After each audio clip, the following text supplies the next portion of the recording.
এটা তো দেখছি ইংরেজিতে লেখা, বাবা রে বাবা। আচ্ছা দেখি যে উইদাউট ডিভোর্সিং দ্য বয়। আসসালামু আলাইকুম হুজুর। এই আগে কে দিয়েছো? আমি তোমাকে ধমক দিব না, আমি তোমাকে একদমই ধমক দিব না। কে আছো বলবা নাকি ভয় পাচ্ছ? সোনামণি, দাল মে কুছ কালা তো জরুর হ্যায় ইহাঁ পে। আচ্ছা ঠিক আছে, যাও, আমি বলবো না। আমি আজকে তোমাকে নাম বলতে বলছি না, আমি পড়া ট্রাই করছি। এদিকে তাকান। আসসালামু আলাইকুম হুজুর, টেক লাভ। ওয়ালাইকুম আসসালাম। প্লিজ আনসার, দয়া করে উত্তর দিবেন। আচ্ছা, a girl named A marriage a boy name B. একজন এ নামের ছেলে বি নামের মেয়েকে বিয়ে করেছে পারমিশন ছাড়া, উইথাউট হার প্যারেন্টস পারমিশন, কোনো অনুমতি ছাড়াই বিয়ে করেছে। After some days the girl named A marriage another বয়।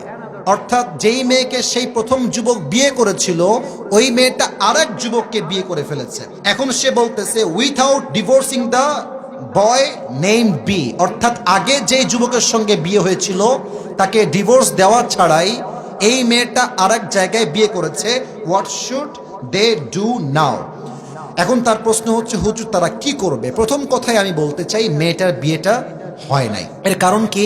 যদি কোনো মেয়ে সেকেন্ড কোনো বিয়ে করতে চায় তার স্বামীকে রেখে, তার স্বামীকে তাকে তালাক দিতে হবে। তালাক দিলেই হবে না, 3টা পিরিয়ড পার করতে হবে। 3টা পিরিয়ড যখন পার হবে তখন স্বামী এবং স্ত্রীর মাঝে রিলেশনশিপটা ফুললি ব্রেকআপ হবে। তখন মেয়েটা চাইলে অন্য কোনো জায়গায় বিয়ে বসতে পারে। এখন সে যে প্রশ্ন করেছে, এই প্রশ্ন হচ্ছে এমন হুজুর, সে ওই প্রথম ছেলেকে ডিভোর্স না দিয়ে আবার আরেক জায়গায় বিয়ে করেছে। আমার মনে হয় যেই মেয়ে প্রথম স্বামীর থেকে ডিভোর্স না নিয়েই অন্য কোথাও বিয়ে বসে যায়, তার চরিত্রে নিশ্চিত ভেজাল আছে যুবক ভাইরা। আর আমি একটা কথা মনে প্রাণে বিশ্বাস করি, বিশ্বাস বড় একটা দামি জিনিস। সস্তা মানুষ বিশ্বাসের মান ধরে রাখতে পারে না। যেই মেয়েটা তোমাকে ডিভোর্স না দিয়েই বিয়ে করেছে, মনে রাখবা ওইটা আসলে সেকেন্ড টাইম তোমার বউ হওয়ার যোগ্যতা রাখে না। ওকে ডিভোর্স দেওয়াই উত্তম হবে। তবে মেয়েটা যদি এখন সত্যি বিয়ে করে সংসার করে, আমি আপনাকে কোরআন দিয়ে বলছি, হাদিস থেকে বলছি, কোরআনের চোখ দিয়ে বলছি, হাদিসের চোখ দিয়ে বলছি, মাসআলার চোখ দিয়ে বলছি, মেয়েটা এখন স্বামীর সঙ্গে থাকলেও জেনা হবে, শুইলেও জেনা হবে, ডানে বামে যাবে, একসঙ্গে থাকবে, দ্বিতীয় স্বামীর সঙ্গে প্রত্যেকটা কাজ জেনার শামিল হবে। কারণ তার প্রথম বিয়ের থেকে সে এখনো মুক্তি পেতে পারে নাই। কথা ঠিক আছে কিনা বলে? আর যে আমাকে প্রশ্ন দিয়েছো তাকে আমি এতটুকু বলতে চাই, যদি এটা তোমারই ওয়াইফ হয়, আমি জানি না কার ওয়াইফ, বাট তোমার বন্ধুরও যদি ওয়াইফ হয়, বন্ধুকে আমার এই মেসেজটা বা ভিডিও পাঠিয়ে দিও। এরকম মেয়ের সঙ্গে সংসার করার কোনো দরকার নেই। এবং এই মেয়েটা যা করছে এখন, বিশ্বাস করেন, যাকে যে বিয়ে করেছে, ওই মেয়েটা যাকে বিয়ে করছে ওর জীবনটাও জাহান্নাম হয়ে যাবে। এবং মেয়েরা, ভাই কি বলবো, বললে কথা বের হয়, মেয়েরা বিয়ের সময় এত পরিমাণ মিথ্যা বলে।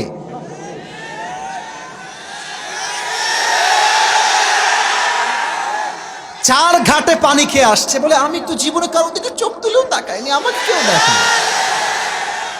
এই মিথ্যা কথা বলে যুবকটাকে বিয়ে করে। আর যুবক পরে গিয়ে জানতে পারে যে এইটা সবচেয়ে নষ্টা ক্যাটাগরির মেয়ে। যুবক ভাই, আমার প্রিয় বোনেরা, আপনার বিয়ের পূর্বে সত্য বলবেন, যা বলবেন বাস্তব বলবেন। আপনি আজকে আটা মেখে বিয়ে করবেন, আপনাকে তো বাসতে পারে মুখ ধোয়া লাগবে। যুবক ভাইরা, কথা ঠিক আছে না? তো আমরা বলি আগের বেজার ভালো, পরের বেজার ভালো না। যা আছে বলে দেন, বাস্তবতাকে হাইলাইট করেন। যে ভালোবাসবে সে সবকিছু মেনে আপনাকে ভালোবাসতে চাইবে, ঠিক কিনা? আল্লাহ যেই মেয়েটা এত বড় বেঈমানি বাটপারি করেছে, আল্লাহকে হেদায়েত দান করুক। পড়েন সবাই আমিন। আর আমার মনে হয় যে এর পেছনে বাপ মায়ের হাত আছে, মেয়ের বাপ মায়ের হাত। মেয়ের বাপ মা বলে, এই তুই চলে আয়, তোর যা লাগবে আমরা তোকে দেব। বাট মাথায় রাখবেন, মেয়ের একবার ডিভোর্স হয়ে গেলে মেয়ের গায়ে কলঙ্কের দাগ লেগে যায়। যুবক ভাইরা, নেক্সট টাইম সহজে বিয়ে হতে চায় না। তো যেই মেয়েটাই কাজ করেছে, ওকেও আল্লাহ হেদায়েত দান করুক।